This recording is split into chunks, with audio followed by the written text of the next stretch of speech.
são o decálogo ou os 10 mandamentos, como depende das pessoas, como o termo, a terminologia não importa. E Jesus ele resume todas as leis num só mandamento: amarás o Senhor teu Deus de todo o coração, de toda a tua alma, de toda a tua força, teu entendimento, e a teu próximo como a ti mesmo.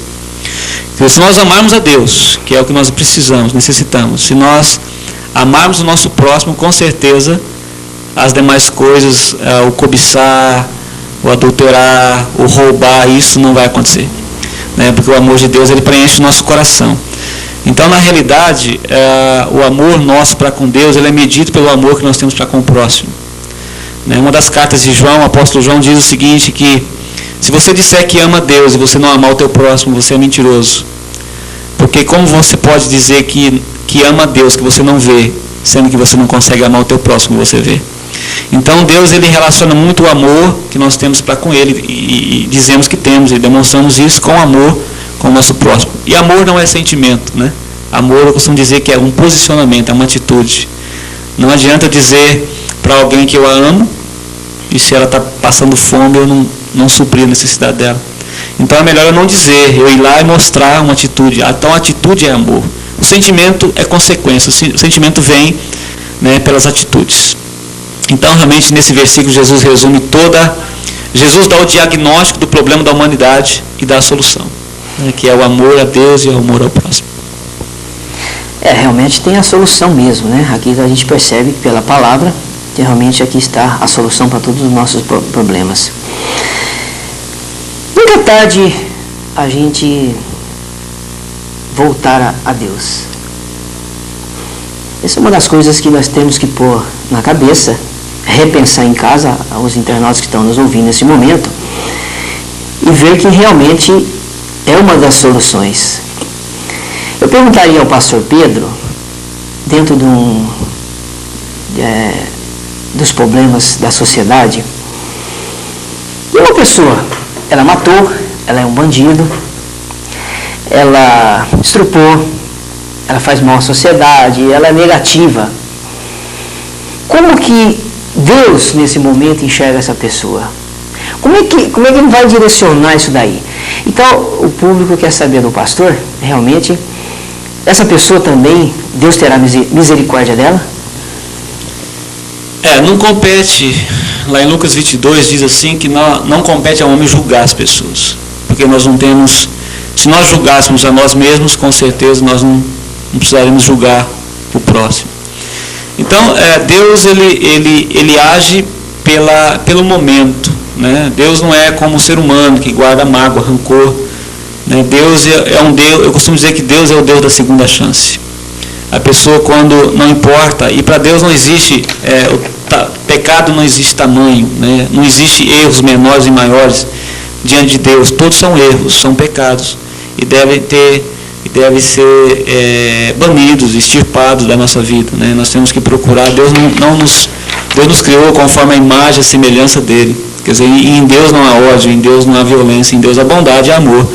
Então nós temos que, Deus quer ver isso em nós. Quando uma pessoa se comporta assim, é um perigo para a sociedade, ele promove a violência, ele faz tudo isso que você colocou muito bem na sua pergunta.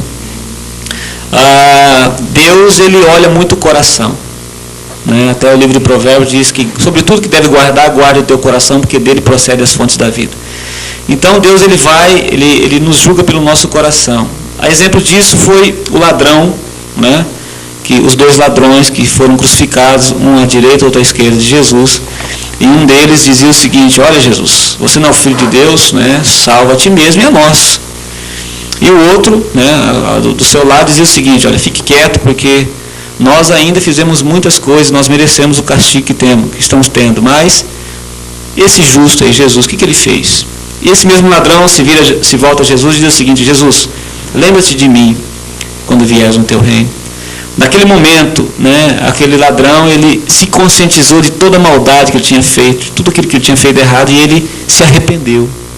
Arrependimento não é remorso. A Bíblia diz que o remorso é quando você é pego no erro. O remorso traz morte, traz vergonha. Arrependimento é uma dor profunda. Tem até um escritor que ele define o arrependimento como uma dor profunda que você sente por um erro que você cometeu, que essa dor te leva a nunca mais cometer esse erro. E naquele momento o ladrão, Jesus percebeu no coração dele, porque Jesus conhecia o coração do homem, conhece, ele percebeu que havia arrependimento. E naquele momento o ladrão estava se conscientizando do mal que ele tinha feito, e ele estava sentindo dor pelos seus erros. No entanto, que Jesus vira para ele e fala assim: ainda hoje estarás comigo lá no paraíso. Quer dizer, você vai estar comigo. Então, a nossa mente humana, Ari, não entende isso. O ser humano, a nossa mente é finita, é difícil nós entendermos o infinito, né? O nosso amor, ele é um amor limitado. Nosso amor ele é limitado, ele é um amor, de certa forma, assim, falho, porque nós amamos desde que nós recebamos alguma coisa em troca. E o amor de Deus não, o amor de Deus não tem cobranças. O amor de Deus, se Ele perdoa hoje, Ele esqueceu o que você fez. E você começa uma nova vida. E Ele diz lá em João capítulo 15, que pelo fruto se conhece a árvore.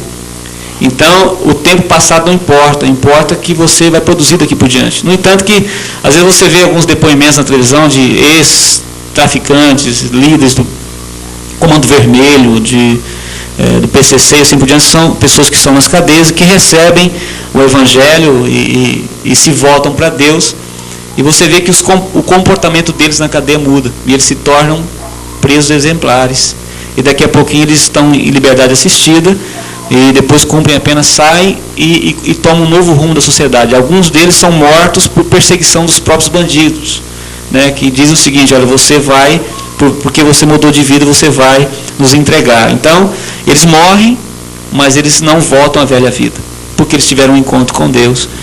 Então, o amor de Deus é assim: o amor de Deus, ele te julga não pelo que você fez. Se você se posicionou, reconheceu o teu erro, ele vai te conduzir a partir de agora. É o que a Bíblia fala assim, que Deus lança o nosso pecado no mar de esquecimento. Você pode, às vezes o internauta pode perguntar assim: mas pastor, então é muito fácil, porque você pode bagunçar e fazer o que tiver que fazer de errado a vida toda, e depois você vai para uma igreja e tudo acaba. Não. Como eu disse um pouco antes... É diferente uma coisa com consciência e outra sem consciência. Exatamente. Então, e outra coisa, há uma consequência. Todo erro tem uma consequência. Né? Umas menos, outras mais, mas existe uma consequência. Então, os erros que você cometeu, mesmo que você se arrependa deles, você vai até Deus, Deus te aceita como você está, só que você vai colher os frutos daqueles erros. Porque Deus diz que Ele perdoa o pecado, mas não inocenta a culpa. Ou seja, a pessoa vai ter que pagar. Se ele cometeu um crime, mesmo que ele se converta a Deus, que ele vai até Deus, ele vai ter... Olha o que planta, né? Ele vai ser julgado e vai ser punido por isso. É muito interessante. Como nós podemos se... palavra. A palavra tem dois sentidos figurativos, né? A palavra a qual nós estamos conversando e a palavra Bíblia. Tá certo? Uma depende da outra. Dentro desse circuito, por exemplo, a pregação... em silêncio ou através da palavra, tem um sentido, né? A pessoa, para realmente aproximar de Deus, como você que é um pregador, necessita da palavra humana, que é difundida na palavra da Bíblia. Não é interessante? São duas conversões. Uma depende da outra? Não propriamente, não no sentido assim real a Bíblia em si, por si só, ela se explica. Se explica. Né? A Bíblia, por si só, ela se explica, e ela é palavra viva. É lógico que a palavra humana, né? O pregador, ele lê a Bíblia e ele é inspirado por Deus, né? Estudando aquilo, lendo, refletindo, meditando, ele vai passar para as pessoas de uma maneira mais clara, né? Porque às vezes a pessoa lê e não consegue entender. Depois de um certo tempo de afinidade com Deus, de afinidade com a Bíblia em si, a pessoa por si só ele começa a entender melhor. Mas a palavra humana, ela vem para poder ajudar a esclarecer melhor, né, o entendimento da pessoa em relação à palavra escrita de Deus, né? Mas a palavra é soberana, por si só ela se explica. Mas é necessário, quer dizer, a explicação humana, ela é necessária, só que algumas vezes ela deturpa, ela prejudica, né? Porque às vezes a pessoa entende como quer, né, e acaba fazendo coisas em nome da fé. É porque a palavra nós podemos direcionar uma pessoa, né? Por exemplo, fico com raiva de uma pessoa, eu direciono com a palavra uma coisa que não seria justo, né? Mas eu estou direcionando. Já a segunda palavra, que é a palavra Bíblia, ela está sempre direcionando uma coisa positiva, boa, né? Quer dizer, uma coisa que vem realmente da parte divina. Quer dizer, só vai ajudar. Essa é uma diferença que eu sempre, assim, às vezes a gente fica pensando, e eu me confrontei com essas duas palavras, por isso que eu estou perguntando a tua opinião, né? Mas foi bem explicado. Eu acho que a palavra de Deus em si, ela se explica por si, né? E a segunda seria um complemento da... Agora, essa palavra que nos leva, ela que nos leva a conhecer a verdade. Ela que nos direciona a verdade. A palavra Bíblia. Perfeitamente. No Evangelho de João, capítulo 8, verso 32, Jesus diz assim: e conhecereis a verdade vos libertará. Em João 14,6 ele diz: eu sou o caminho, a verdade e a vida. Então a verdade é Jesus, né? E quando você começa a ler a Bíblia, você vai conhecer essa verdade, que é Deus, que é Jesus Cristo. E conhecendo essa verdade, você vai aprendendo a ter discernimento na tua vida. Você vai começando a sentir que você vai,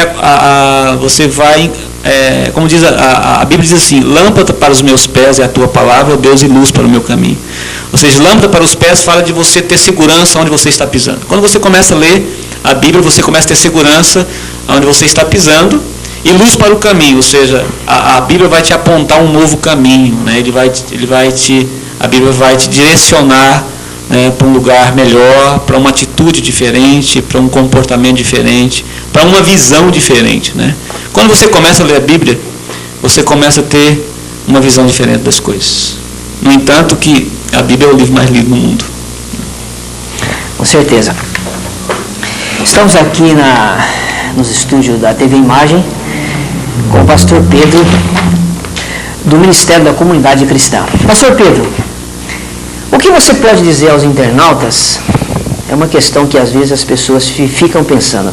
Eu lembro que uma vez a crença popular falava: 1000 chegará, 2000 não passará. O que você pode dizer aos internautas em relação ao fim dos tempos, que está bem claro na Bíblia, está direcionado a quem quiser ouvir e quem quiser ler?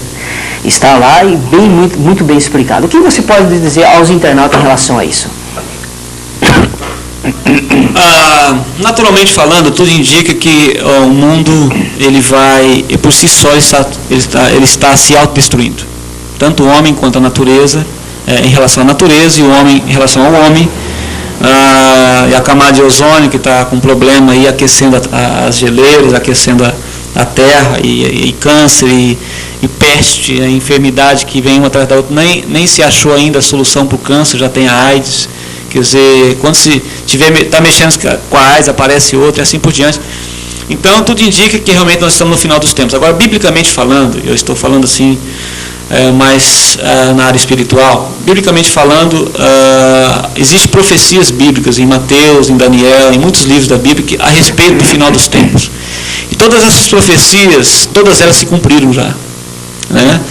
O próprio Jesus diz lá em Mateus, no final do livro de Mateus, ele diz assim, que nos últimos tempos haverá guerras, rumores de guerra. Nação se levantaria contra nação, haveria fome, miséria, né, onde pessoas se matariam, né, haveria terremotos, haveria destruição, né, o sol se aqueceria. Isso é bíblico, é escrito há mais de 2000 anos atrás, profetizado por Jesus. E Jesus disse assim: olha, quando vocês verem todas essas coisas acontecerem, o avanço da tecnologia já profetizava isso, que nos últimos tempos, no final dos tempos, a tecnologia iria avançar muito. Né? Então ele diz: quando vocês verem essas coisas acontecer, porque está chegando o fim. Então é por isso que a necessidade do homem se preparar diante de Deus. Ele fala: prepara-te para te encontrares com o teu Deus. Porque é o momento do ser humano se voltar para aquele que o criou, que é Deus, e se preparar para isso, porque vai chegar um momento que ou vamos morrer, né, ou esse mundo vai se autodestruir, né, pela profecia de Deus, pela palavra de Deus, porque Deus disse que realmente no final dos tempos haveria um julgamento, e na realidade o homem vai colher tudo aquilo que plantou. Né? Agora, Jesus disse, olha, aquele que crê em mim, ainda que morra, viverá eternamente. E o próprio Jesus disse nessa passagem, quando ele estava se referindo ao final dos tempos, ele disse o seguinte, que aqueles que crescem nele não passariam por esse momento, mas eles seriam retirados da terra pela mão de Deus de uma maneira sobrenatural. E isso até é explicado na Nova Era, que é essa nova filosofia que está surgindo aí. Nova Era diz que vai haver uma retirada daqueles que vão resistir à nova era, né, que é a era de Aquários. Então já está se explicando, se preparando a humanidade para que quando a igreja for retirada da terra, né, ninguém se assuste. Então nós cremos que vai haver o final dos tempos. Já estamos nas portas disso acontecer. Daí a necessidade de nós nos prepararmos espiritualmente, de nós nos voltarmos para Deus, né, acima de todas as coisas. Isso daí, o que ele está dizendo são momentos bíblicos, né? Está na palavra, e nós temos que acreditar, nós temos que realmente levar em consideração que os profetas, como ele disse aí, todos realmente as suas profecias estão realmente acontecendo.